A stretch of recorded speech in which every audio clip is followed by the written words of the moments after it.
সাহাবার বলতে, ইয়া নবী আল্লাহ, ইসলামের মধ্যে সবচেয়ে উত্তম কাজ কোনটা, সবচেয়ে দামি কাজ কোনটা? নবী আলাইহিস সালাতু কি ফরমান? যার মাধ্যমে আর এক মুসলমান যার মুখ এবং হাতের দ্বারা অন্য মুসলমান নিরাপত্তা লাভ করবে, এটা সবচেয়ে শ্রেষ্ঠ ইসলাম, সর্বোত্তম সর্বোৎকৃষ্ট ইসলাম। ঘটনা কি? ঘটনাটা কি? আজকে মুসলমানকে চোখে রাখতে পারি না, কারণটা কি? দেখো, যদি নবীকে মহব্বত করতাম, কাকে?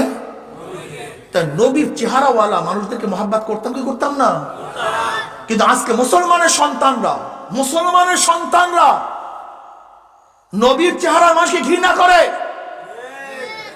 আজকে রাজনীতি কোটি কোটি মুসলমান সন্তানকে বেঈমান বানায় ফেলাইছে।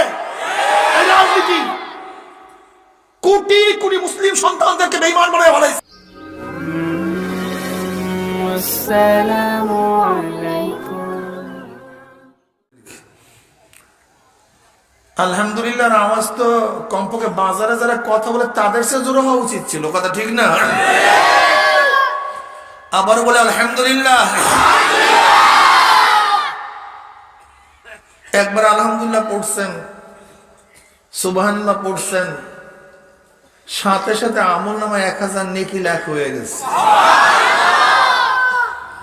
1000 গুনাহ আমল নামা থেকে জুড়ে গেছে। এরপরও সুবহানাল্লাহ পড়তেইছে। হাদিসের মধ্যে আছে সুবহানাল্লাহ আলহামদুলিল্লাহ তো আসমান জমিনে খালি জায়গাগুলো সব নেকে পূর্ণ করে দেয়।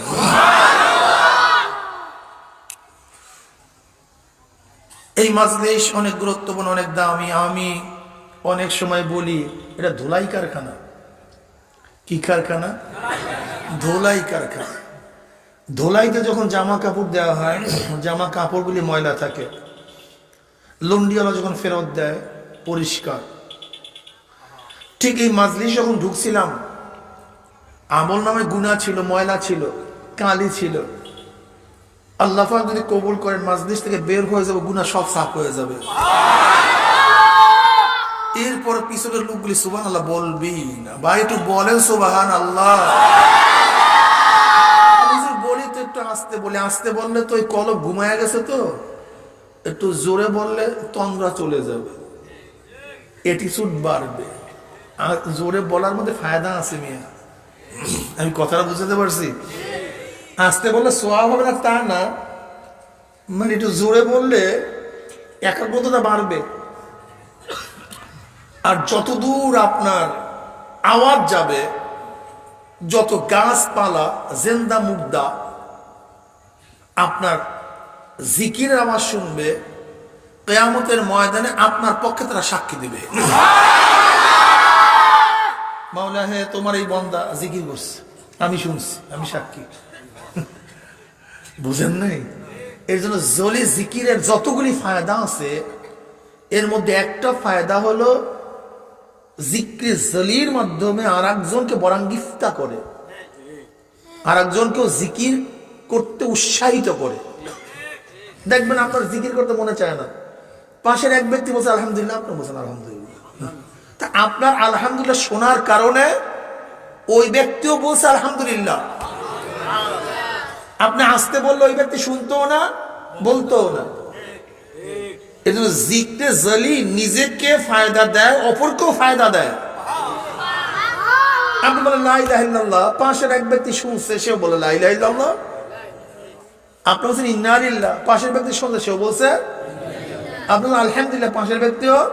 তা আপনার শোনার কারণে যেই ব্যক্তি আমল করছে তার নিজের তো সওয়াব হইছেই, আপনার কারণে যে সওয়াব করবে ওই ব্যক্তির হুবাহু ওই পরিমাণের সওয়াব আল্লাহ পাক রব্বুল আলামিন আপনার আমলে লিখে দিবেন। আদাল্লু আলা খায়রিন কাফাইলিহি। জিকির জরির ফায়দার মধ্যে একটা ফায়দা, আর একটা ফায়দা কি? এই জাতা গাছ, মরা গাছ, যত গাছপালা আপনার জিকিরের শব্দ শুনবে, মাঠ, এই যে মাটি আপনার জিকিরের শব্দ শুনছে, এখানে জিকির করছেন, ও কিয়ামতের ময়দানে আপনার পক্ষে সাক্ষী দেবে। এই গাছপালাগুলি সাক্ষী দেবে। এর জন্য জিক্র জলির অনেক ফায়দা, অনেক ফায়দা। এই মাজলিস ধোলাই কারখানা আমি বলি নাই, বুখারী শরীফের মধ্যে দীর্ঘ এক রওয়ায়াত আসছে, নবী আলাইহিস সালাতু ওয়াস সালাম ফরমান, এই মাজলিসকে কেন্দ্র করে আল্লাহ পাক রব্বুল আলামিন ফেরেশতাদের সাথে বিভিন্ন প্রশ্ন এবং জবাব দেওয়ার পরে সিদ্ধান্ত দেন, উশহিদুকুম আন্নী ক্বাদ গাফারতু লাহুম, ফেরেশতারা সাক্ষী থাক, গোটা মাজলিসের বান্দাদের গুনাহ খাতা আমি সব মাফ করে দিয়েছি। অন্য রওয়ায়াতের মধ্যে আছে শুধু গুনাহ খাতা মাফই নয়, আল্লাহ পাক সমস্ত গুনাহকে নেকের দ্বারা পরিবর্তন করে দেবে। আল্লাহ তুমি কবুল করে নেন। আমি যে আয়াত শরীফ তেলাওয়াত করছি এর উপরে কিছু আলোচনা করতেছে, বাকি আল্লাহ পাকের ইচ্ছা। আল্লাহ পাক কালামে পাকের মধ্যে ফরমান, ইয়া আইয়ুহাল্লাযীনা আমানুত্তাকুল্লাহা হাক্কা তুকাতিহি ওয়া লা তামুতুন্না ইল্লা ওয়া আনতুম মুসলিমুন, হে মুমিনেরা আল্লাহকে ভয় করার মতো ভয় করো, খবরদার মুসলমান না হইয়া কেউ মরিও না। ওয়া লা তামুতুন্না ইল্লা ওয়া আনতুম মুসলিমুন, মুসলমান না হইয়া কেউ মরিও না। ইসলাম সবচেয়ে দামি, ঈমান সবচেয়ে দামি। ঈমানের চেয়ে বড় দৌলত আর কিছুই নেই। সবচেয়ে বড় দৌলত কি ভাই? জোরে বলেন। ঈমান সবচেয়ে বড় দৌলত, এর চেয়ে বড় দৌলত নেই। যে ব্যক্তির মধ্যে রূহ আছে সেই ব্যক্তি দামি, যার মধ্যে রূহ নেই সেই ব্যক্তির কোনো দাম নাই। ঠিক যার মধ্যে ঈমান আছে সে দামি, যার মধ্যে ঈমান নাই তার কোনো দাম নাই। আল্লাহ কি বলছেন? উলাইকা কাল আনআমি বাল হুম আদাল, ওগুলা চতুষ্পাদ জানোয়ারের চেয়েও খারাপ। অন্য রওয়ায়াতের মধ্যে আছে উলাইকা হুম শাররুল বারিয়া, ওগুলো কুত্তা শিয়াল শুয়ারের চেয়েও খারাপ। আল্লাহ আমাদের সবাইকে মাফ করে দেন। ঈমান সবচেয়ে দামি। তিন জিনিসের সমন্বয়ে ঈমান হয়। কয় জিনিসের? অন্তরে বিশ্বাস, বিশ্বাস অনুযায়ী স্বীকার, বিশ্বাস ও স্বীকার অনুযায়ী কাজ। হ্যাঁ, অন্তরে ভাই বিশ্বাস অনুযায়ী, বিশ্বাস অনুযায়ী, বিশ্বাস ও স্বীকার অনুযায়ী, এই তিন জিনিসের সমন্বয় ঈমান। তিন ইমাম, ইমাম মালিক রহমতুল্লাহ, শাফি রহমতুল্লাহ আলাইহি, আহমদ ইবনে হাম্বল রহমতুল্লাহ আলাইহি, তিনজন ইমাম বলেন তিনটা রুকন, স্তম্ভ, একটা নাই সে বেঈমান। ইমাম আজম আবু হানিফা রহমতুল্লাহ আলাইহি বলেন একটা রোকন দুইটা শর্ত, অন্তরে বিশ্বাস এটা রোকন, স্তম্ভ, মুখে স্বীকার করা, কাজে পরিণত করা শর্ত। ইজা ফাতা শর্ত ফাতাল মাশরু, শর্ত পাওয়া না গেলে হুকুমও পাওয়া যায় না। বুঝেন নাই? আমি উদাহরণ দিয়ে বুঝতে পারবেন। যেমন বললাম, কেউ যদি স্টেজে আসো তাকে টাকা দেওয়া হবে, তাহলে টাকা পাওয়া এবং না পাওয়া কিসের শর্তের ভিত্তিতে? স্টেজে আসা, এটা নাম শর্ত। আশা আছে, টাকা আছে, স্টেজে আসা নাই, তা শর্ত পাওয়া না গেলে হুকুমও পাওয়া যায় না, তা শর্ত পাওয়া না গেলে ঈমানও পাওয়া যায় না, ঠিক না? অন্তরে বিশ্বাস, বিশ্বাস অনুযায়ী স্বীকার, বিশ্বাস ও স্বীকার অনুযায়ী কাজ। মনে থাকবে? এর মধ্যে একটা বিশ্বাস, এই কোরআন কার কিতাব? সবাই বলেন। গোটা 30 পারা না কয়েক পারা? কয়েক সূরা না সব সূরা? কিছু আয়াত না সব আয়াত? কেউ যদি বিশ্বাস করে যে আমি কোরআনের সব আয়াত মানছি, ছোট্ট একটা আয়াত আমার কাছে ভালো লাগে না, আমি মানতে পারি না। কয়টা আয়াত? তা আবার ছোট্ট, একেবারে ছোট্ট একটা ছোট্ট আয়াত আমার কাছে ভালো লাগে না, আমি মানতে পারি না। সাংঘর্ষিক, আমার বাবার সাথে, আমার মার সাথে, আমার ব্যবসার সাথে, আমার দলের সাথে, আমার নেতার সাথে, আমার পীরের সাথে। এর জন্য আমি একটা ছোট্ট আয়াত মানতে পারি না, সব মানছি, শুধু এই আয়াতটুকু মানতে পারি না, ভালো লাগে না, পছন্দ হয় না। ইমান ঠিক আছে না আলহামদুলিল্লাহ? কি ঘুমায় পড়ছেন না তো? দেখেন ভালো মতো ফতুয়া দিয়েন। এই যে না বলছেন এটার নাম ফতুয়া, এটার নাম কি? ইমান আছে না আলহামদুলিল্লাহ? আমি কিন্তু নামাজ পড়ি, রোজা রাখি, পর্দা করি, দাড়ি আমার আছে, টুপিও রাখি, লম্বা জামাও গায়ে দেই, কোনো জায়গায় ত্রুটি নাই, কিন্তু ছোট্ট একটা আয়াত মানতে পারতেছি না। আমার ইমান আছে না আলহামদুলিল্লাহ? হ্যাঁ, নাই না? কারণটা কি ভাই? কোরআনের কিছু অংশ মানলে হবে না। আফাতুমিনুনা বিবাউদিল কিতাবি ওয়া তাকফুরুনা বিবাদ ফামা জাযাউ মান ইয়াফআলু যালিকা মিনহুম ইল্লা খিজিয়ুন ফিল হায়াতিদ দুনিয়া ওয়া ইয়াউমাল কিয়ামাতি ইউরাদ্দুনা ইলা আশাদ্দিল আযাব। তোমরা কি কিতাবে কিছু অংশ মানছো, কিছু অংশ অস্বীকার করছো নাকি?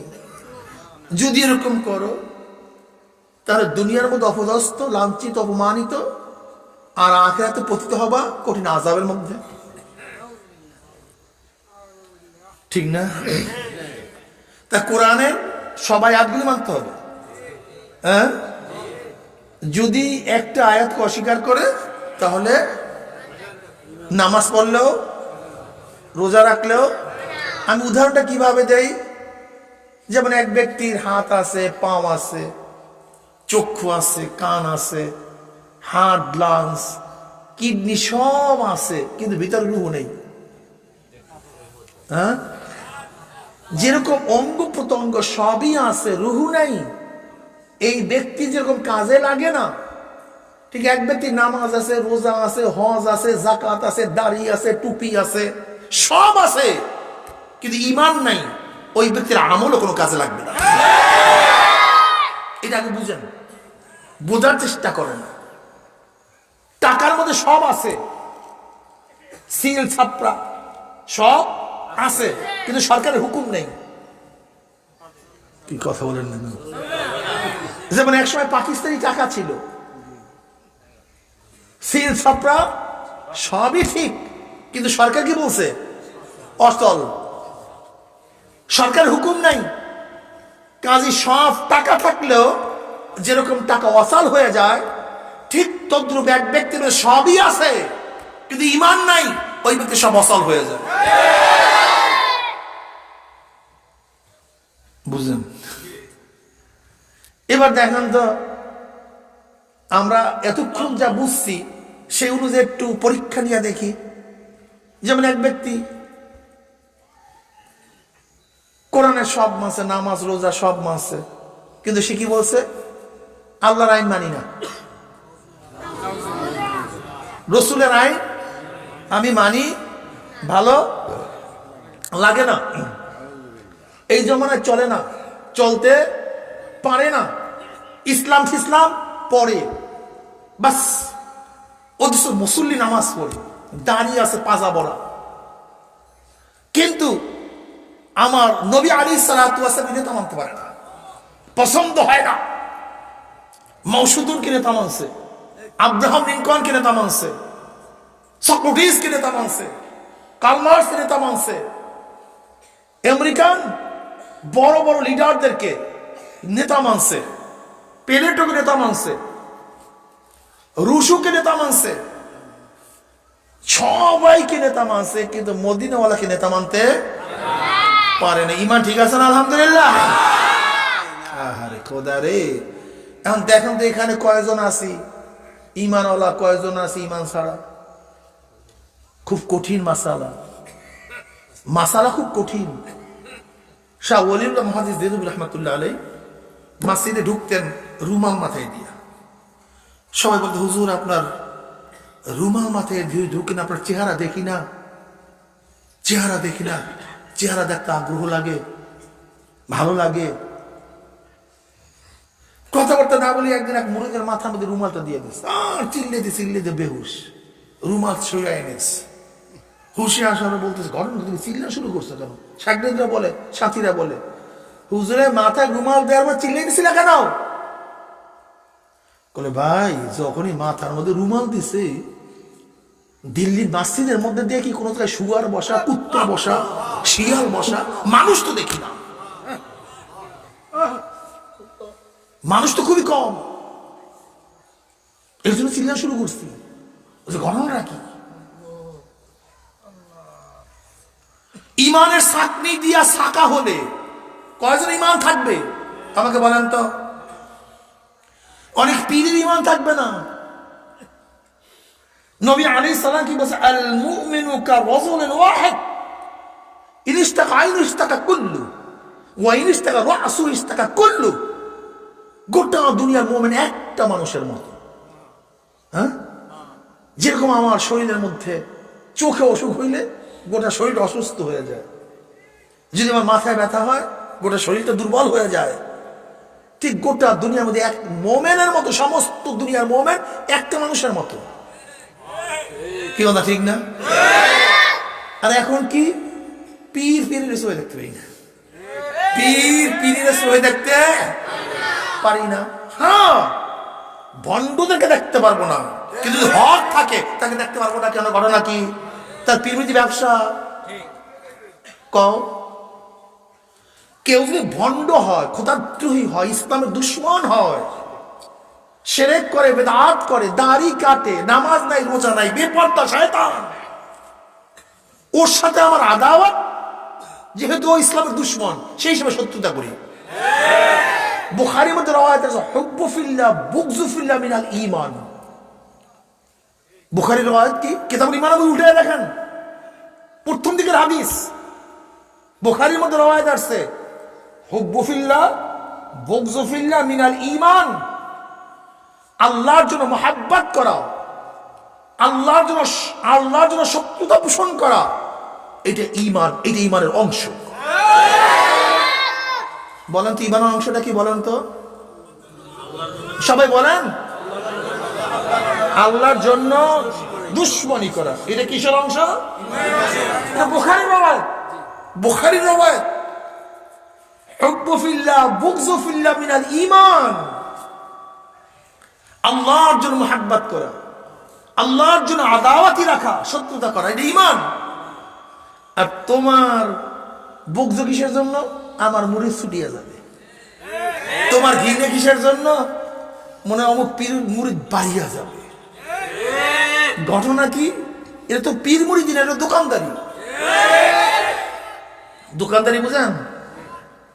হ্যাঁ, দোকানদারি বোঝেন। যদি দোকান খুলিয়া বসি, তাহলে এক দোকানদার আর এক দোকানদারকে শত্রু মনে করে। কেন? ওর দোকানে লোক বেশি গেলে আমার ব্যবসা লাঠে উঠবে। এটা দোকানদারি। আর মাওলার জন্য যদি কাজ করি, তাহলে কাজটা কি হবে? কাজটা কি হবে? আমিও জান্নাতে নেওয়ার জন্য পাগল, জাহান্নাম থেকে বাঁচাবার জন্য পাগল।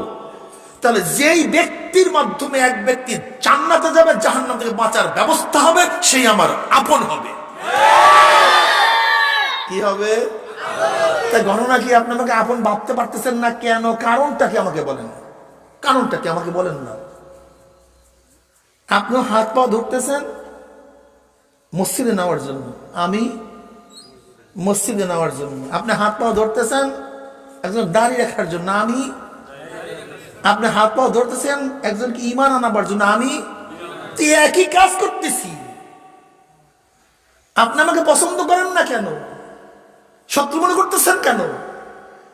আসলে বাহ্যিক ভাবে ভাবতেছেন আপনি দিনের কাজ করেন, আসলে দিনের কাজ করেন না, পেটের কাজ করেন। পেটের কাজ, পেটের কাজ করে। 10 জন দরবেশ এক কম্বল নিচে শুইতে পারে। কয়জন দরবেশ? 10 জন দরবেশ একই কম্বল নিচে শুইতে পারে, কিন্তু 2 বাদশা 2 দেশেও থাকতে পারে না। দরবেশের সময়, ভাই ঠিক আছে, তুই তুই গায়ে দে, আমি একটু কষ্ট করি। আর একজন, ভাই তুই গায়ে দে, আমি একটু কষ্ট করি। ভাই তুই গায়ে দে, আমি একটু কষ্ট করি। ওয়ায়ুসিরুনা আলা আনফুসিহিম ওয়ালাউ কানা বিহিম খাসাসা। মুমিনের চরিত্র তো নিজের ধ্বংসের মুহূর্তেও তার ভাইকে প্রাধান্য দেয়। কি কথা ঠিক না? 10 জন দরবেশ এক কম্বলের নিচে থাকতে পারে, কিন্তু 2 জন বাদশা 2 দেশেও থাকতে পারে না। নাম দিছি দরবেশি, কিন্তু দেখা যায় 2 এলাকায় 2 পীর থাকতে পারি না,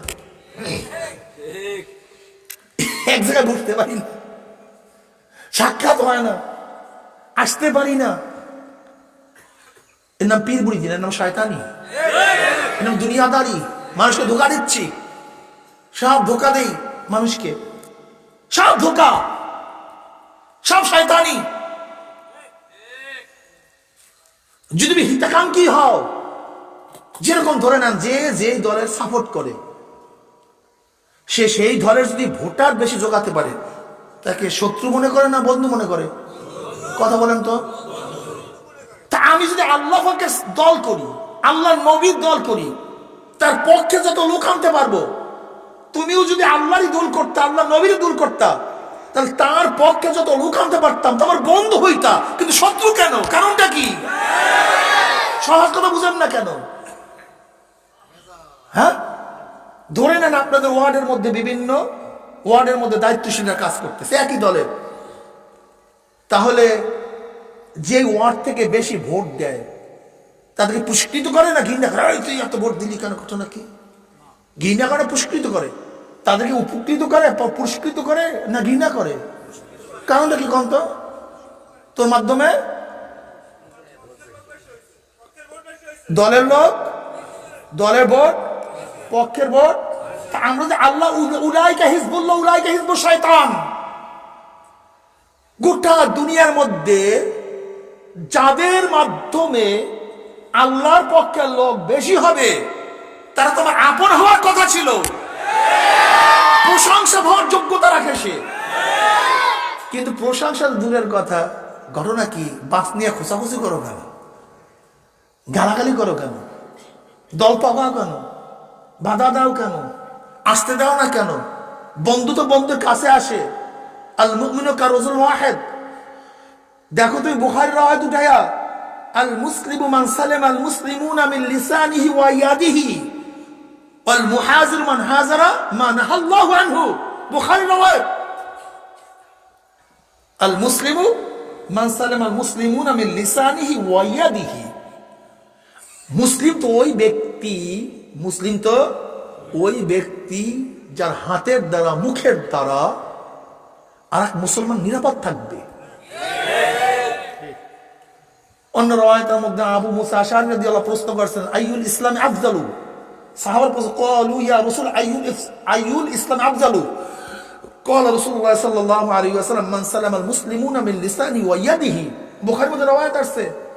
সাহাবারা প্রশ্ন, ইয়া নবী আল্লাহ, ইসলামের মধ্যে সবচেয়ে উত্তম কাজ কোনটা, সবচেয়ে দামি কাজ কোনটা? নবী আলাইহিস সালাতু কি ফরমান? যার মাধ্যমে আর এক মুসলমান, যার মুখ এবং হাতের দ্বারা অন্য মুসলমান নিরাপত্তা লাভ করবে, এটা সবচেয়ে শ্রেষ্ঠ ইসলাম, সর্বোত্তম, সর্বোৎকৃষ্ট ইসলাম। ঘটনা কি? ঘটনাটা কি? আজকে মুসলমানকে চোখে রাখতে পারি না, কারণটা কি? দেখো, যদি নবীকে মহব্বত করতাম, কাকে? তাই নবীর চেহারাওয়ালা মানুষদেরকে মহব্বত করতাম কি করতাম না? কিন্তু আজকে মুসলমানের সন্তানরা নবীর চেহারা মানুষকে ঘৃণা করে। আজকে রাজনীতি কোটি কোটি মুসলমান সন্তানকে বেঈমান বানায় ফেলাইছে। এই রাজনীতি কোটি কোটি মুসলিম সন্তানদেরকে বেঈমান বানায় ফেলাইছে। এই রাজনীতি দেখেন, আজকে একটা হিন্দু পৈতা পড়ে রাস্তায় বের হবে, কোন হিন্দু তাকে ঘৃণা করে না। একজন হিন্দু তিলক পরিয়া রাস্তায় বের হবে, হিন্দু ঠাকুর, কিন্তু হিন্দু যুবকরা তাকে টিটকারি করে না। একজন হিন্দু ধুতি পরিয়া রাস্তায় বের হবে, কোন হিন্দু ওই ঠাকুরকে ধুতিকে টিটকারি করে না। কিন্তু আমি মুসলিম সন্তানদের মাথার মধ্যে ইহুদি খ্রিস্টান ইসলামের দুশমনরা কি ঢুকাইয়া দিছে। আজকে নবীর সুন্নাত অনুযায়ী একজন আলেম চলবে, দাড়ি রাখিয়া চলবে, টুপি মাথায় দিয়া চলবে, লম্বা জামা গায়ে দিয়া চলবে। কিন্তু এই মুসলিম বেঈমানের গোষ্ঠী যাদের মধ্যে ঈমান নাই, তারা বলবে এই মৌলবাদী, এই রাজাকার, এই চরমপন্থী, এই জিএমবি। কে শিক্ষা দিছে এইটার মাথার মধ্যে? কে শিক্ষা দিছে আমাকে বলেন? কে শিক্ষা দিছে? আপনি চিন্তা করতে পারছেন? আপনি চিন্তা করতে পারছেন? আস্তে আস্তে কৌশলে আমার মুসলিম সন্তানদের মাথার মধ্যে ইসলাম বিদ্বেষ ঢুকাই দিস, ইসলাম বিদ্বেষ ঢুকাই দিস। অথচ শেখ সাহেব অসমাপ্ত আত্মজীবনের মধ্যে কি লিখছে? কি লিখছে দেখেন। সে কি বলছে? আমাদের দুইটা পরিচয়। কয়টা পরিচয়? আমি প্রথম মুসলিম, তারপর বাঙালি। আমার প্রথম পরিচয় কি? জোরে বলেন। ফার্স্ট পরিচয় মুসলিম। আমি মুসলিম, এরপরে আমি বাঙালি। এইটা ছিল যখন বাংলাদেশ হয় নাই তখনকার কথা। এখন আমার পরিচয় কি? আমি মুসলিম, আমি বাংলাদেশি। ইসলামকে বাদ দিয়ে আমার পরিচয় হতে পারে না। ফার্স্ট আমার পরিচয় আমি কি ভাই? সবাই বলেন আমি মুসলিম, এরপরে আমি চরমনাই। ফার্স্ট পরিচয় মুসলিম, এরপরে চরমনাই মুড়ি। ফার্স্ট পরিচয় মুসলিম, এরপরে আওয়ামী লীগ। আমি মুসলিম, আমি বিএনপি। আমি মুসলিম, আমি অমুক গোত্রের। আমি মুসলিম, আমি অমুক জেলার। আমি মুসলিম, আমি অমুক দেশের। ইসলাম বাদ দিয়ে আমার দেশের পরিচয় হতে পারে না। ইসলাম বাদ দিয়ে আমার দলীয় পরিচয় হতে পারে না। এবার বলেন তো, ইসলামের সাথে যদি আমার বাবার টক্কর লাগে, বাবা থাকবে না ইসলাম থাকবে? কথা বলেন। কি ঘুমাইছেন নাকি? একটু জোশের সাথে বলেন, অন্তর থেকে বলেন, কলব দিয়া বলেন। বাবার সাথে ইসলামের টক্কর লাগলে বাবা থাকবে, ইসলাম থাকবে। যদি ইসলামের সাথে আমার মার টক্কর লাগে, মা থাকবেন, ইসলাম থাকবে।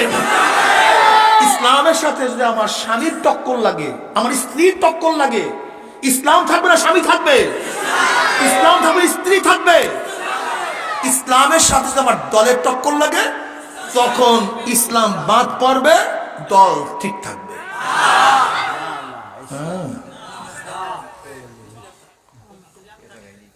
ইসলাম থাকবে, ইসলাম থাকবে। ইসলামের সাথে আমার নেতার টক্কর লাগলে, নেতা বাবু জিন্দাবাদ, ইসলাম মিয়া মুর্দাবাদ। কি ঠিক আছে না? আলহামদুলিল্লাহ। কি যুবকরা তো আসছে এবারে, একেবারে দাঁত একটু বের করে আসো না বাবা, ঠিক আছে না বাবা? কি জুয়ানটা ঠিক আছে না? আলহামদুলিল্লাহ। আমার নেতার সাথে টক্কর লাগে, ইসলাম ঠিসলাম, ইসলাম ঠিসলাম পরে, নেতাজি আগে। দেখছো সবাই কিন্তু না বলতে পারে না। যদি দলের সাথে ইসলামের টক্কর লাগে, দল থাকবে, ইসলাম ভাঙ্গিয়া যাবে, ঠিক আছে না? বরং দলের সাথে, নেতার সাথে, যার সাথে ইসলামের টক্কর লাগবে, সব ভেঙে চুরমার হয়ে যাবে, ইসলাম ঠিক থাকবে। ঠিক আছে? ও ভালো মতো বুঝেন, ইসলাম ঠিক রাখেন। শুধু তাই নয়, মুসলমান, মুসলমান যদি ইসলামের সাথে শক্ত পাহাড়ের সাথে টক্কর লাগে, পাহাড়টা তুলার মতো উড়িয়া যাবে, ইসলাম ঠিক থাকবে ইনশাআল্লাহ। ইমানকে মজবুত রাখো, ধ্বংস করে ফেলাইতেছে। মূল আঘাত ইসলামের উপরে। রাজনীতি বলো, সমাজনীতি বলো, পড়াশোনা বলো, নাটক বলো, নোবেল বলো, সাহিত্য বলো, যাহা কিছু বলো, মূল টার্গেট ইসলামটাকে কাটিয়া দে, ইমানটাকে ধ্বংস করিয়া দে। এটা বেঈমানদের চক্রান্ত, বেঈমানদের চক্রান্ত। আস্তে আস্তে আস্তে আস্তে আস্তে আস্তে কাউকে দলের মাধ্যমে, কাউকে এনজিওর মাধ্যমে, কাউকে পড়াশোনার মাধ্যমে, কাউকে উদারপন্থীর মাধ্যমে ইসলামকে ধ্বংস করার চক্রান্ত। মুসলমানের গোষ্ঠী, আহার মুসলমানের গোষ্ঠী রে, আফসোস লাগে মুসলমান চেহারার দিকে তাকাইলে। মুসলমান ইসলামকে ঘৃণা করে কিভাবে? মুসলমান নবীদের ওয়ারিসদের বিরুদ্ধে আন্দোলন করে কিভাবে?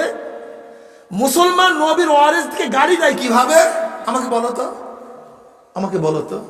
এই জালেম, জালেম শোনো, ভালো মতো বুঝো। জালেম, আমরা টুপি নামাইতে পারি না তা না, নামাইতে পারি কিন্তু নামাই না।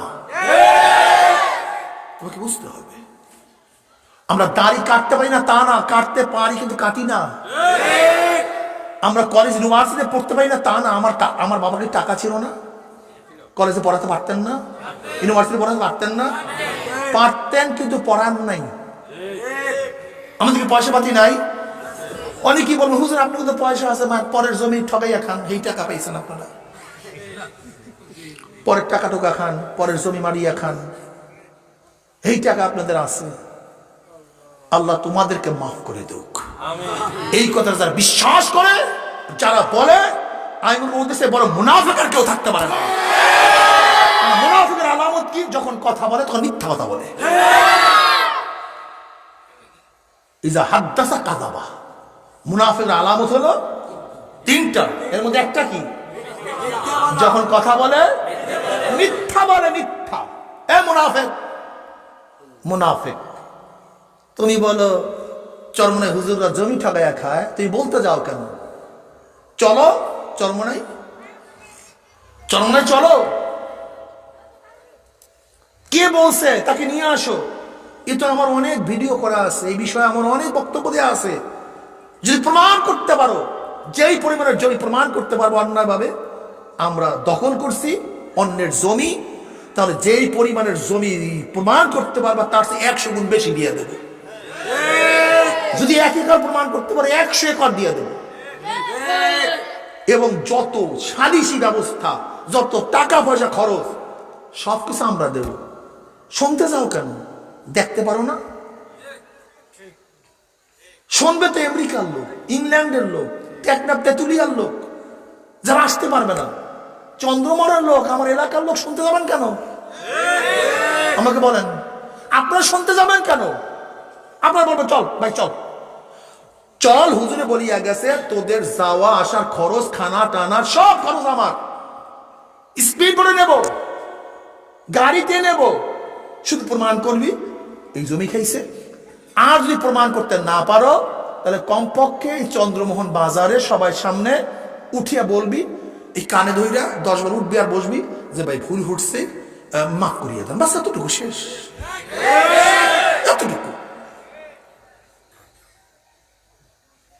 সমস্যা কি? শোনো, মিথ্যা দিয়ে মানুষকে ফিরানো যায় না।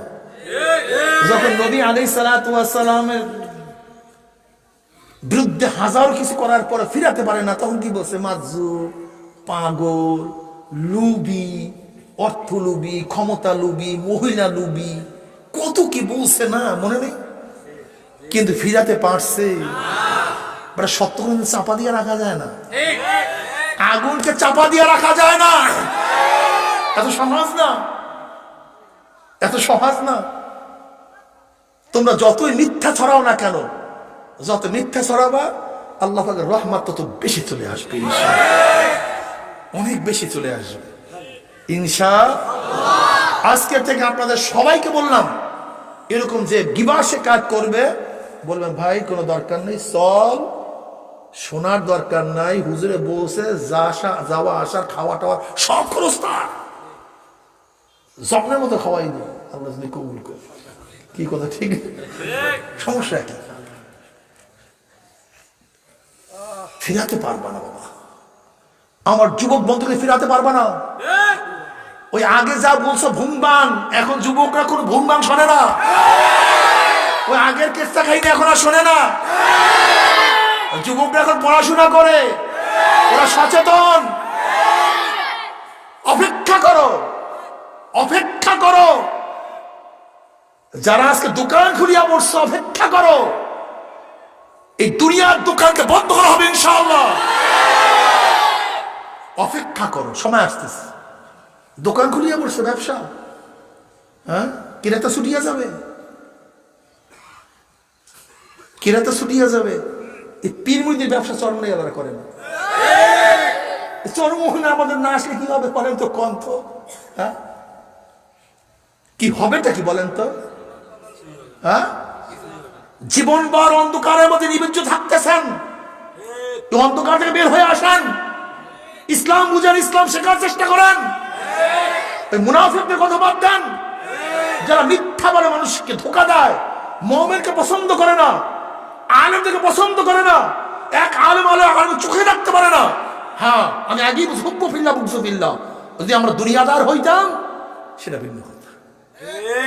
ধরাইয়া দাও দোষ, দোষ ধরাইয়া দাও।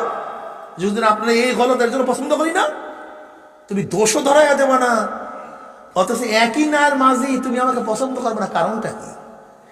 ও, দোকান বন্ধ হয়ে যাবে না? দোকান খুলছো, ব্যবসা খুলছো, মনে রাখতে হবে। শোনেন, ভালো মতো বুঝবেন, হাজারো বুজুর্গ হোক, হাজারো বুজুর্গ হোক, যদি কার মধ্যে ফরজ তরক হয়, সে কোনোদিন পরিপূর্ণ বুজুর্গ হতে পারে না। মনে রাখিয়ান, ভালো মতো মনে রাখিয়ান। আসমান দিয়ে উড়িয়া যাক, আগুনের মধ্যে বসিয়া থাক, যা কিছু করুক না কেন, যদি সে ওপেনে কোনো ফরজ তরক করে, ফরজ তরক করে, ফরজ তরক করে, সে ফাসিক, সে আল্লাহর ওলি হতে পারে না। সে ফাসিক, আল্লাহর ওলি হতে পারে না।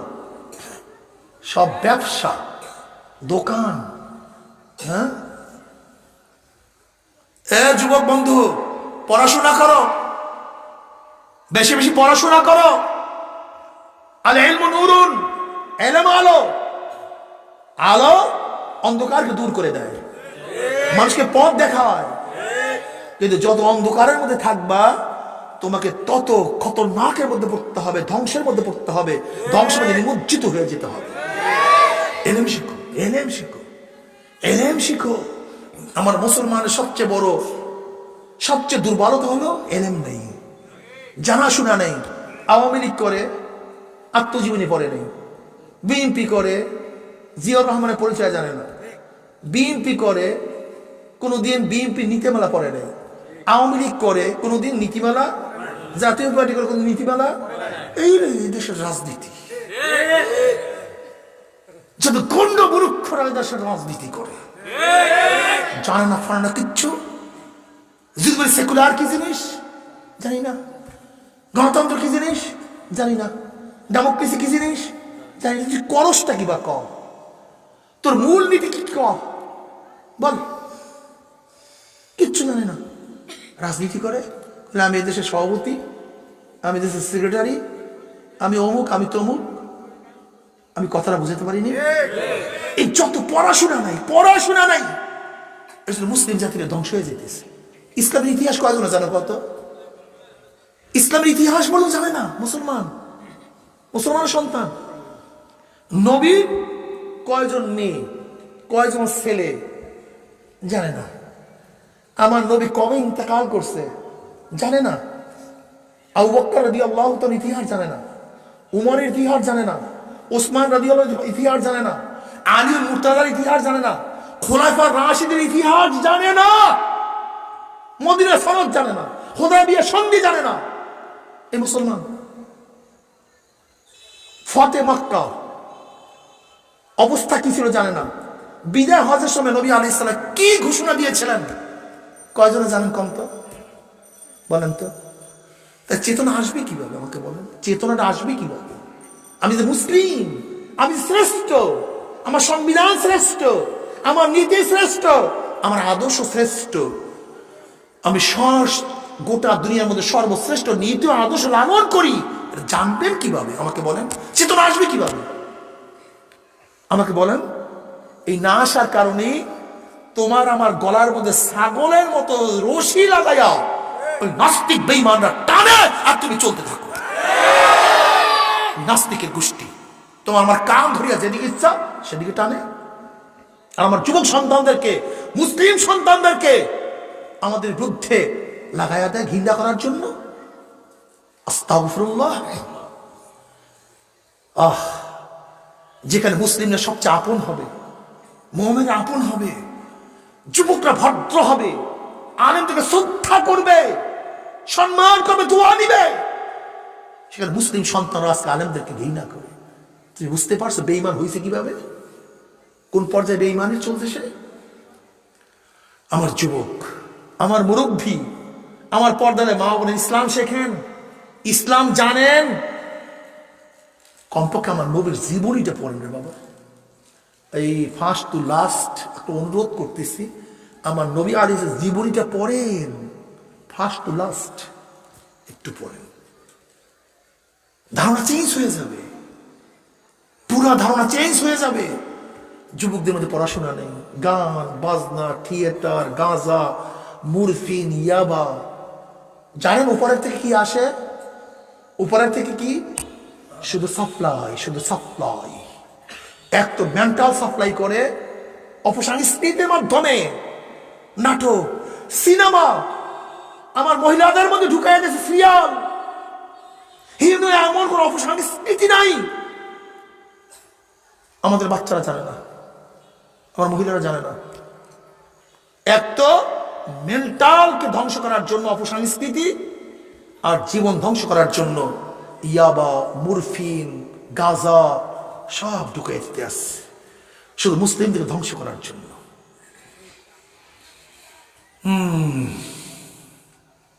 আর একদল যুবককে বানাইছে দল, দল করি আমি, দল করো, মহিষের ফাল, মহিষের ফাল করো, দল করো না মহিষের ফাল করো। মহিষের ফাল বুঝেন? মহিষ একটা যেদিকে যায় পিছনে পিছনে সব মহিষের দিকে যাইতে থাকে, ও জানি না কেন যাইতিস। কিরে ভাই তুই হাসো কেন? অমুকে হাসে তাই হাসি। তুই কান্দো কেন? তুই অমুকে কান্দে এই জন্য কেন? তুই ব্যাটকেই রয়েছে, সবাই ব্যাটকেইছে, আমি ব্যাটকেই রয়েছি। মহিষের ফলের দল, মহিষের ফলের দল। ফেন্সিডিলের একটা বোতল ধরাইয়া দিছে, গাজার একটা কলকি ধরাইয়া দিছে, কিছু গুন্ডা আছে অস্ত্র নিয়ে ঘোরে গেলে আমি গুন্ডা, আমি যেমন মস্তান, বাস এই গুন্ডার পিছনে সবাই হাঁটতে আসে, বাস চলছে চলছে। না আদর্শ আছে না শিক্ষা আছে। আমাকে বলেন তো, এক ব্যক্তি যদি মাঝি না হয়ে যদি বইটা ধরে, ওই নৌকায় যে চড়বে, হ্যাঁ, একজন ড্রাইভার যদি স্টিয়ারিং ধরে, ড্রাইভার না হয়ে ওই গাড়িতে যে চড়বে, ড্রাইভার নিজেও। আচ্ছা বলেন তো, একজন শিক্ষক নিজে শিক্ষা গ্রহণ না করে শিক্ষক হবে কিভাবে? আমাকে বলেন তো, হতে পারবে? ধরে নেন এই দেশটাকে আমি গঠন করতে চাই, এই দেশটাকে আমি নিজেই গঠিত না,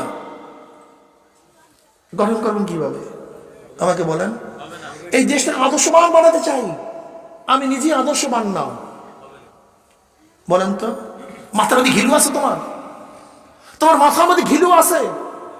হ্যাঁ, তুমি দেশটাকে চোর মুক্ত করতে চাও, কিন্তু চোর মুক্ত নেতা নাই, এই দেশটাকে চোর মুক্ত করবা কিভাবে? মাথার মধ্যে ঘিলু আছে তোমার? যেখানে আজকে ছাত্র সংগঠন করে, তারা যদি ধর্ষণে সেঞ্চুরি করে, তারা যদি মদ খেয়ে মারা যায়, তারা যদি অস্ত্রবাজি করে, তাহলে দেশটা ভালো হবে কিভাবে? আমাকে বলো তো, আমাকে বলো। তোমার মাথার মধ্যে ঘিলু আছে? তুমি পড়াতে চাও, আগে নিজে পড়ো। তুমি বইটা ধরতে চাও, আগে শিখো। তুমি স্টিয়ারিং ধরতে চাও, আগে গাড়ি চালানো শিখো। তুমি দেশটাকে ভালো বানাতে চাও, আগে নিজে ভালো হও, তারপর দেশটাকে ভালো বানাবার চেষ্টা করো। নিজে ভালো না হয় দেশটাকে ভালো বানাবা? পাগল, পাগল। যেমন কৃষক যদি হাল চাষ না শিখে, নাঙ্গল ধরে, যেরকম নাঙ্গলের ফাল তার গরুর পান মধ্যে ঢুকিয়া যায়, ঠিক তদ্রুপ আদর্শবান না হয়ে কেউ যদি দেশের হাল ধরে, তাহলে দেশটাও রসাতলে যায়। আগে মানুষ গঠন করো না, শিক্ষক গঠন করো না, স্টিয়ারিং ধরো না, আদর্শবান হও, মুসলিম হও। ইন্নানি মিনাল মুসলিমিন, ইন্নানি, আমি মুসলমান, ক্লিয়ার কাট কথা। আমার বাবার সাথে টক্কর লাগুক, মার সাথে টক্কর লাগুক, স্ত্রীর সাথে টক্কর লাগুক, দলের সাথে টক্কর লাগুক, পীরের সাথে টক্কর লাগুক, যার সাথে টক্কর লাগুক না কেন, সব ভেঙ্গে চুরমার হয়ে যাবে, ইসলাম ঠিক থাকবে। রাজি আছে ইনশাআল্লাহ? তোমার আমার ইমান দিয়ে পুলসিরাত পানি দেওয়া যাবে না, কিন্তু মাঝি এখনো দরিয়ার কিনারায় মেঘনা নদী পাড়ি দিতে হবে, সাগর পাড়ি দিয়ে উপরে যেতে হবে। এখনো দরিয়ার কিনারার মধ্যে আছো, পরীক্ষা করার যথেষ্ট সুযোগ আছে। দেখো তোমার নৌকার তক্তাগুলি মজবুত না পচিয়া গেছে, দেখো পালের কাপড়টা কি এখনো ঠিক আছে না পচিয়া গেছে, রশিগুলির অবস্থা দেখো, দাঁড়ের অবস্থা দেখো, বৈঠার অবস্থা দেখো। খবরদার, জ্বর শুরু হয়ে গেছে, বন্যা শুরু হয়ে গেছে, বিশাল তুফান। মেঘনার মতো নদী, সাগরের মতো বিশাল বিশাল সাগর, যদি পরীক্ষা নিরীক্ষা বিহীন পচা তক্তার নৌকা নিয়ে সাগরের মধ্যে পানি জমাইয়া বসো, যখন দুই দিক থেকে জোরে তুফান তোমার নৌকার মধ্যে বাড়ি মারবে, যখন বাতাস প্রচন্ড গতিতে বাদামের মধ্যে প্রেসার দিবে, চাপ দিবে, পচা কাপড় হলে ফারাত ফারাত ফারিয়া যাবে, রশিগুলি ছিঁড়িয়া যাবে, নৌকা ভাঙ্গিয়া যাবে, দাঁড় মস্তরা ভাঙ্গিয়া গহীন সাগরের মধ্যে তলাইয়া যাবে, ওপার তার মাঝি যাইতে পারবা না। হে সারিদিনাথ নৌকার মাঝি, হে সারিদিনাথ নৌকার মাঝি আব্দুল্লাহ, হে সারিদিনাথ নৌকার মাঝি আব্দুর রহমান, হে সারিদিনাথ নৌকার মাঝি রহিমা খাতুন, পাঁচটা মহাসাগর পাড়ি দিয়ে আমার মাওলার দরবারে হাজির হইতে হবে। মৌয়াত এক সাগর, কবর এক সাগর, কিয়ামত এক সাগর, মিজান এক সাগর, পুসরাত এক সাগর। এখনো দুনিয়ার কিনারা আছো, দেখো তোমার নামাজের অবস্থা কি, নামাজ কাজার সংখ্যা বেশি, নামাজ পড়ার সংখ্যা বেশি। দেখো তোমার রোজার অবস্থা কি, রোজার রাখার সংখ্যা বেশি, রোজা কাজার সংখ্যা বেশি। দেখো তোমার চোখের থেকে গুনাহ বেশি হয়েছে না ন্যাক বেশি হয়েছে, দেখো কানের থেকে গুনার আওয়াজ বেশি ঢুকছে না ন্যাকের আওয়াজ বেশি ঢুকছে। দেখো জবান দিয়া জিকির আজকার বেশি করছো না গিবা শেখায়ত বেশি করছো, এই হাত দিয়ে কি জুলুম বেশি করছো না ন্যায় কাজ বেশি করছো, এই হাত দিয়ে কত সুদ গ্রহণ করছো, কত ঘুষ গ্রহণ করছো, কত চুরি করছো, কত ডাকাতি করছো, এই হাত দিয়ে অবৈধভাবে কত মহিলার গায়ে লাগাইছো, আল্লাহ তুমি মাফ করিয়া দাও। এই হাত দিয়া কত গাঁজা ইয়াবা মদ পান করছো, এই পাও দিয়া কত ন্যাকের দিকে হাঁটছো, কত গুনার দিকে হাঁটছো, এই অন্তর দিয়া কত গুনার চিন্তা করছো, গুনাহ যা করছো তওবা করতে পারছো কি পারো নাই, তওবা যা করছো আমার মাওলায় মাফ করছে কি করে নাই। হাসিবু ক্বাবলা আন তুহাসাবু, খবরদার হিসাব নিকাশ না মিলাইয়া, হিসাব নিকাশ না মিলাইয়া কেউ মাওলার কবরে যাইও না। আল্লাহ এ পরীক্ষার্থী খবরদার, পরীক্ষা দেওয়ার জন্য রওনা করছো, আগেই পরীক্ষা নিরীক্ষা করিয়া হলে ঢুকিও। পরীক্ষা নিরীক্ষা ব্যতীত হলে ঢুকলে শুধু আঙ্গুল কামড়াবা, কলম কামড়াবা, কিছু লিখতে পারবো না। আসামি সাক্ষী সবুত কাগজপত্র ঠিক মতো নিয়ে তারপর জজের কাছে দাঁড়াইও, ওইখানে কোনো কাজ হবে না। আল্লাহ আল্লাহ তুমি আমাদের সবাইকে মাফ করিয়া দাও। যদি ঈমান আমল নেক নিয়া মৃত্যু যেন আশা খেয়ে পড়িয়াই যাইতে পারো, আল্লাহ পাক ডাক দে ফেরেশতারে, আমার বান্দা বান্দি আমার যুবক এত সাধনা করিয়া কোন জান্নাত কামাই করছে, ওর সাথীরা খেলার মধ্যে লিপ্ত ছিল, কিন্তু আমার যুবক আমাকে সিজদার মধ্যে পড়িয়া সুবহানা রাব্বিয়াল আলা কইয়া ডাক মারছে। ওর সাথীরা কিরাম খেলছে, টাচ খেলছে, আড্ডা মারছে, আর আমার যুবক আমাকে নিয়ে জিকিরে বসিয়া গেছে। ওর সাথীরা দাড়ি কাটছে, আমার যুবক দাড়ি রাখছে। ওর সাথীরা দুনিয়ার মধ্যে গুনার মধ্যে ব্যস্ত ছিল, আর আমার যুবক নেকের মধ্যে ডুবন্ত অবস্থায় ছিল। দেখ আমার মহিলা কত সুন্দরী, কত সুশ্রী, কত আকর্ষণীয় চেহারা দান করছি। মাঝে মাঝে মহিলার মধ্যে চেহারা উন্মোচন করিয়া রাস্তায় বের হওয়া সব পয়দা হয়েছিল, কিন্তু আমি মাওলার ভয় বেপরদা অবস্থায় রাস্তায় নামে নাই। এত সাধনা করে কোন জান্নাত কামাই করছে। দেখ ধনী টাকার কোনো অভাব নাই, গোটা দুনিয়ার যে কোনো জায়গায় গিয়া গুনাহ করতে পারত, কিন্তু আমি মাওলার ভয় একটা গুনার কাজের কাছেও যায় নাই। দেখ আমার গরিব প্রতিদিন আছে, প্রতিদিন খাইছে, অনেক সময় না খাইয়া পড়িয়া রইছে, এক লোকমা হারাম তার পেটের মধ্যে ঢুকায় নাই। এত সাধনা করে কোন জান্নাত কামাই করছে। খবরদার ওই জান্নাত খানা না দেখাইয়া রূহ কবজ করবি না। দেখ আমার যুবককে, আমার এই পুরুষকে আমি কত মেধা দান করছি, কত লিডারশিপের গুণ তার মধ্যে ছিল, কিন্তু দুনিয়ার দল করলে বহুত বড় লিডার হইতে পারত, এমপি হইতে পারত, চেয়ারম্যান হইতে পারত, মেম্বার হইতে পারত, কিন্তু দুনিয়ার ক্ষমতার উপরে লাথি মারি আমি মাওলাকে ধরছে, আমার কানুন ছাড়ে নাই, আবার নবীকে নেতা মানছে, অন্য কাউকে নেতা মানে নাই। এত সাধনা করে কোন জান্নাত কামাই করছে? খবরদার ওই জান্নাত খানা না দেখায় রুহটাকে কবজ করিস না।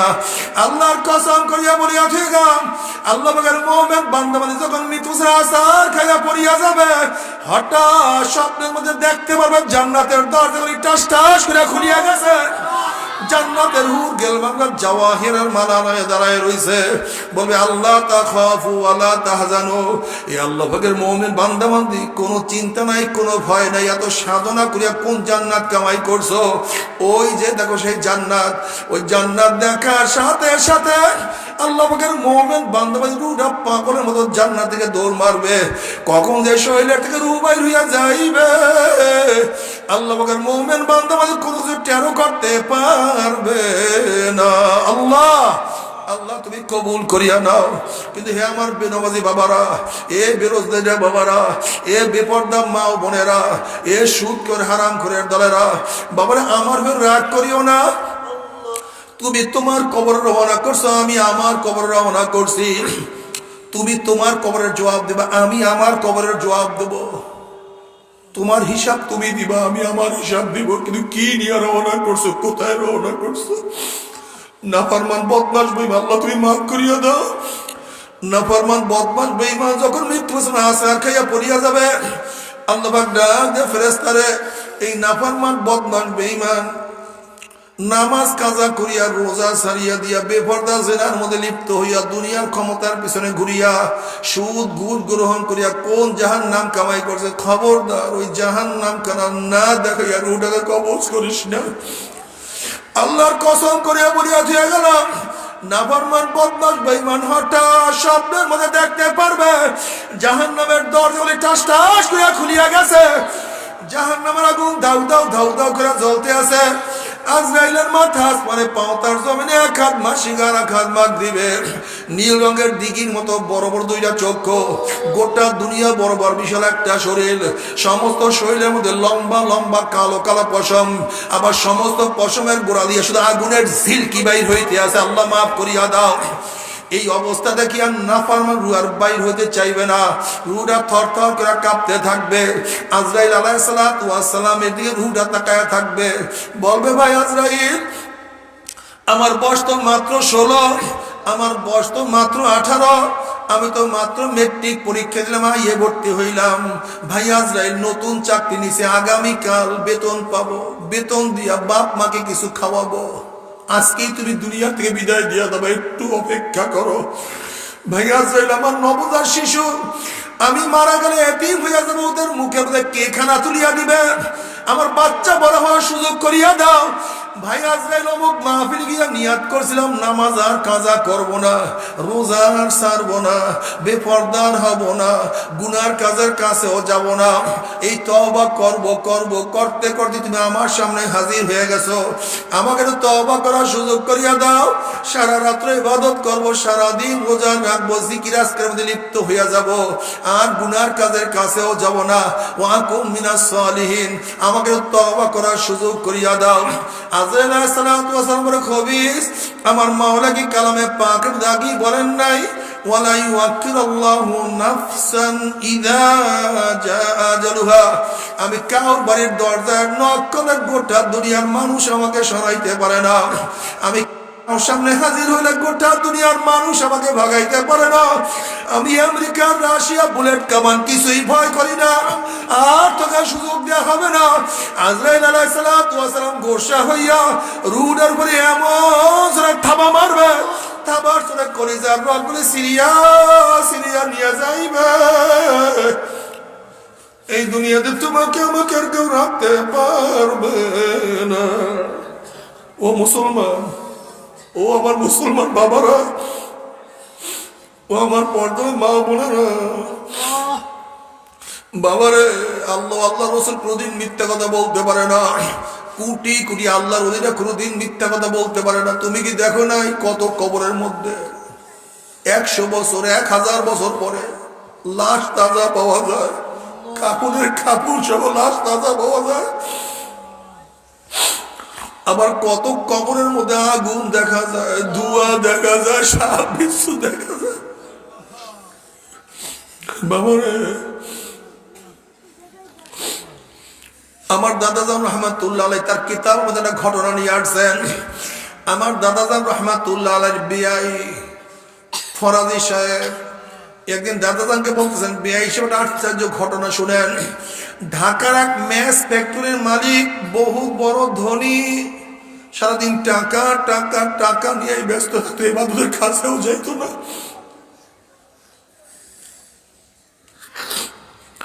ওই ব্যক্তি মারা যাওয়ার পরে তাকে দাপন করিয়া সবাই যখন আমরা চলে আসলাম, তার ছেলে বলতেছে আমার 1000 টাকার চেক পড়িয়া গেছে। ওই সময় 1000 টাকা অনেক দাম। সবাই বলতেছে চেকটাকে নষ্ট করিয়া কি লাভ, আমরা চেকটাকে কবর খুদিয়া নিয়ে আসি। আব্দুল কাদের ফরাজি সাহেব বলছে, বেয়াই সাহেব আমিও গেলাম। যখন আস্তে আস্তে কবর থেকে মাটি উঠানো শুরু করছে, হঠাৎ দেখে ধোঁয়া। মানুষ চিন্তা করছে মনে হয় গ্যাস ফরম করছে, অন্য কিছু হবে। যখন আস্তে আস্তে আস্তে আস্তে কবর থেকে মাটি উঠাইলো, আস্তে আস্তে বাস সাফ করা শুরু করছে। হঠাৎ যখন কবর দিকে তাকাইছে, তখন দেখো ওই ব্যক্তির জিভটা টানিয়া না বিস্তার ঝুলাইয়া ফেলাইছে, হাত পা ভাঙ্গিয়া একত্রিত করিয়া ফেলাইছে। এই অবস্থা থেকে সবাই চিল্লান দিয়া বেহুশ হইয়া পড়িয়া গেছে। বেয়াই সাহেব 7-8 দিনের মধ্যে খানা পিনা করতে পারি নাই। আল্লাহ তুমি আমাদের সবাইকে মাফ করিয়া দাও। বাবার আমার দাদা রহমাতুল্লাহ আলাইহি তার কিতাবের মধ্যে ঘটনা উল্লেখ করছেন। এরপর কি আমার কিছু বুঝে আসবে না, কিয়ামতের ময়দান কত মারাত্মক জায়গা। আল্লাহ পাক কালামে পাকের মধ্যে ফরমান, ইয়াউমা ইয়াফিরুল মারউ মিন আখিহি ওয়া উম্মিহি ওয়া আবিহি ওয়া সাহিবাতিহি ওয়া বানি। যেই দিন আপন ভাই ভাই পরিচয় দেবে না, মা ছেলেকে সাহায্য করবে না, ছেলেও মাকে সাহায্য করবে না, বাবা ছেলেকে উপকার করবে না, ছেলেও বাবাকে উপকার করবে না, নেতা নেত্রী সব হারাইয়া যাবে, সবাই নাফসি নাফসি বলবে। বুখারীর মধ্যে আসছে, ইয়াকুল ইব্রাহিম খলিলুল্লাহ নাফসি নাফসি, মুসা কালিমুল্লাহ নাফসি নাফসি, ঈসা রূহুল্লাহ নাফসি নাফসি, আদম সফুল্লাহ নাফসি নাফসি। সমস্ত নবীরা বলবে মাওলা আমাকে বাঁচাও, আমাকে বাঁচাও, আমাকে বাঁচাও। এই মুহূর্তে জনাব মুহাম্মদ রাসূলুল্লাহ সাল্লাল্লাহু আলাইহি ওয়াসাল্লাম সিজদায় পড়ে বলবে, মাওলা তোমার ইজ্জত ও জালালের কসম খেয়ে বলতে আছি, আজকে জাহান্নাম তোমার একটা উম্মতকেও খাইয়া ফেলায়, আমি কিন্তু তোমার হালিল জান্নাতের মধ্যে ডুববো না। ও কপাল পোড়ার দলেরা, যে আল্লাহর হাবিব কঠিন মুহূর্তেও তোমাকে আমাকে ভুলবে না, সেই আল্লাহর হাবিবের সুন্নাত কিভাবে ছাড়িয়া দাও, একটু কি করে যায় ব্যথা লাগে না। সেই আল্লাহর হাবিবকে কিভাবে নেতা না মানো, সেই আল্লাহর হাবিবের ওয়ারাসুদুল আম্বিয়া আলে বলা আমাকে কিভাবে ঘৃণা করো। তোর সে বড় নিমক খারাপ, তোর সে বড় কপাল পুরার দুনিয়াতে থাকতে পারে না। আল্লাহ তুমি আমাদের মাফ করিয়ে দাও। ও মুসলমান বাবারা, ও মুসলমানের ঘরে জন্ম হওয়া মুসলমান বাবারা, ও আমার পর্দালে মা বোনেরা, হেলায় জীবনটাকে ধ্বংস করিও না। মহিষের পান হইও না, বোঝার চেষ্টা করো, পড়াশোনা করো, পড়াশোনা করো, ইসলাম জানো। তোমাদেরকে আমাকে মূর্খ বানাইয়া ইসলামী পড়াশোনা বাদ দিয়া তোমাকে আমাকে যা ইচ্ছা তাই কোনো খবরদার মাওলাকে না নিয়া কেউ কিয়ামতে উঠিও না। আল্লাহ আল্লাহ তুই আমাদের সবাইকে মাফ করিয়া দাও। এরপর সবার আমল নামা ওজন করবে, যাদের নেকের পাল্লা ওজন হইয়া যাবে। ফাআম্মা মান সাকুলাত মাওয়াজিনুহু ফাহুয়া ফি ঈশাতির রাদিয়া, আমার মাওলা তাদেরকে জান্নাতের ফয়সালা দিয়া দিবে। আর যাদের নেকের পাল্লা হালকা হইয়া যাবে, গুনার পাল্লা ভারী হয়ে যায়, ফাউম্মুহু হাবিয়া, আমার মাওলা তাদেরকে হাবিয়া জাহান্নামের ফয়সালা দিয়া দিবে। এখন আল্লাহ পাক নিজেই প্রশ্ন করেন, ওমা আদরাকা মা হিয়া, তোমরা কি জানো হাবিয়া কোন জাহান্নামের নাম? হাবিয়া জাহান্নামের ধরনটা কি তোমরা কি জানো নাকি? এখন আল্লাহ পাক নিজেই জবাব দেন, নারুন হামিয়া। শোনো, হাবিয়া কোন জাহান্নাম? যেরকম কোন এক মানুষ যদি বঙ্গোপসাগরের মাঝখানে ডুব দেয়, তার ডাইনে বামে চারিদিকে পানি আর পানি ছাড়া কিছুই থাকে না। হাবিয়া এমন একটা জাহান্নাম যার ডাইনে আগুন, বামে আগুন, উপরে আগুন, নিচে আগুন।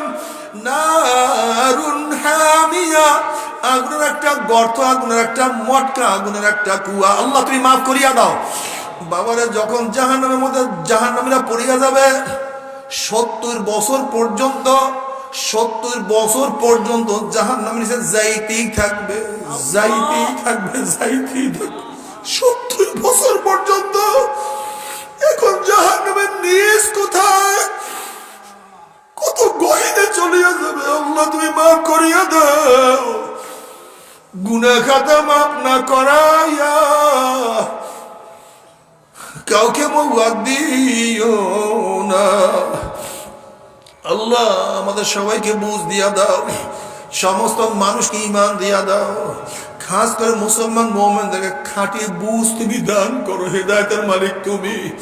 তবে মুমিন মুসলমান বলতে সবাইরই মনে চায় গুনার থেকে ফিরিয়ে নেক আমল করিয়া মাওলার জান্নাতে কিন্তু সবাইরই যাইতে মনে চায়। গুনাহ নিয়া মাওলার জাহান্নামে কাউরে কিন্তু যাইতে মনে চায় না। কিন্তু কেনই বা আমরা নেক আমল করতে পারি না? কেনই বা গুনার কাম ছাড়তে পারি না? এর মূল কারণ হলো আপনার এবং আমার পিছনে নফস এবং শয়তান লাগিয়া রয়েছে। এই নফস এবং শয়তান থেকে ফেরার জন্য যে কোনো একজন হক্কানি আল্লাহর ওলির হাতে হাত দিতে হবে রে বাবা। খবরদার, বর্তমান জমানায় পীর মুরিদের নামে ভেজাল, ব্যবসা, দলাদলি, হিংসা, হাসা, শিরক, বিদআতে প্রদ হয়ে গেছে। সমস্ত আল্লাহর ওলির একমত, যেই পীরের 5 জন মুরিদের মধ্যে কম পক্ষে 3 জনকে দেখবা আলহামদুলিল্লাহ সুন্নাত মুআফিক আমল আখলাক মজবুত হইয়া যাইতে আছে, গুনার কাম ছাড়তে আছে, নেকের আমল ধরতে আছে, কলব নরম হইয়া চোখে পানি আসতে আছে। বৃক্ষতর নাম কি? ফলের পরিচয়। উস্তাদের পরিচয় ছাত্রের মাধ্যমে, উকিলের পরিচয় তার আসামির মাধ্যমে, ডাক্তারের পরিচয় তার রোগীর মাধ্যমে, পীরের পরিচয় তার মুরিদের মাধ্যমে।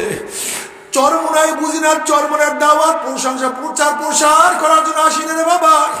চরমনায় যাওয়ার তোমার কোনো দরকার নাই, কোনো দরকার নাই, কোনো দরকার নাই। তুমি যার কাছে গিয়া পারো গুনার কাম সারো, নেকের আমল ধরো, কলম নরম করিয়া চোখে পানি নিয়ে মাওলার কবরে যাইও। যেরকম দুনিয়ার ঘরে আগুন লাগলে পানি ছাড়া নিবানো যায় না, ঠিক তো তোমার এবং আমার গুনার দ্বারা যে জাহান্নামের আগুন জ্বলিয়া রইছে, চোখের পানিও ছাড়া কিন্তু জাহান্নামের আগুন নিবানো সম্ভব না। কাজে বাবা, আমার জন্য দোয়া চাই, আমিও দোয়া করি। সবাই সবার প্রাণ খুলিয়া দোয়া করো, যেন কিয়ামতের ময়দানে গলাগুলি বাঁধিয়া মাওলা একসাথে জান্নাতে যাওয়ার তৌফিক দিয়া দেয়।